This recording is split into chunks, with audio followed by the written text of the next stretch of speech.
नमस्कार, मी Rohidas बोरकडे, AR news मध्ये आपल्या सर्वांचं स्वागत। सध्याची मोठी बातमी, सोलापूर काँग्रेसचे जिल्हाध्यक्ष धवलसिंह मोहिते पाटील यांच्यावर गुन्हा दाखल।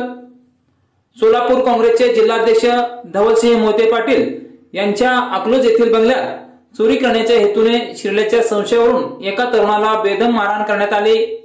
त्या तरुणाचा मृत्यू झाला असून या प्रकरणी धवलसिंह मोहिते पाटील यांच्यासह 8 जणांच्या विरोधात गुन्हा दाखल करण्यात आला आहे। दरम्यान या प्रकरणी दोघांना अटक करण्यात आली असून धवलसिंह मोहिते पाटील यांच्यासह इतर संशयितांचा शोध घेत आहेत।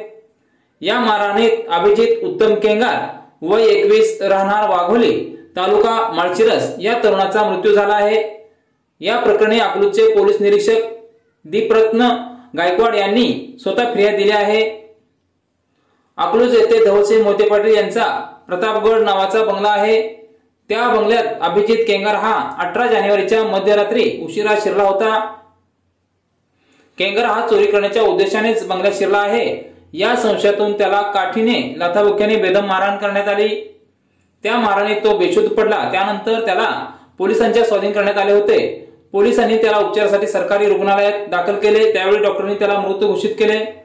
पोलिसांनी प्रथम आकस्मिक मृत्यूची नोंद केली होती, पण तपासात मारहाणीत मृत्यू झाल्याचे समजताच धवलसिंह मोहिते पाटील यांच्यासह 8 जणांवर गुन्हा दाखल करण्यात आला आहे। पोलीस निरीक्षक दीपरत्न गायकवाड यांच्या फिर्यादीनुसार काँग्रेसचे जिल्हाध्यक्ष धवलसिंह मोहिते पाटील, गिरजणीचे माजी सरपंच सतीश संभाजी पालकर, माजी ग्रामपंचायत सदस्य मयूर नवनाथ माने, हिरा रामचंद्र खंडागळे राहणार अकलूज आणि इतर अनोळखी चौघांच्या विरोधात गुन्हा कलम 304, 324, 34 दाखल करण्यात आलेला आहे। पालकर आणि माने यांना अटक करण्यात आली आहे। अकलूजच्या उपविभागीय पोलीस अधिकारी सई भोरे पाटील तपास करीत आहेत।